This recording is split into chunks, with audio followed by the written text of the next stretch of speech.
guys, secured na siya. Then, linisan ko muna to guys, table at saka itong plastic. Then, iset up ko na tong table ko guys.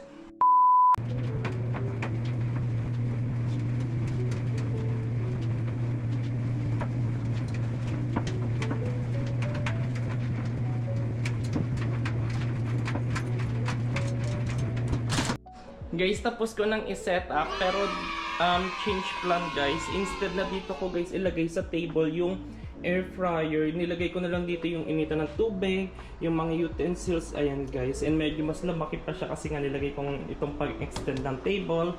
Then, ito guys, yung nandito is, dito na guys, microwave na to guys.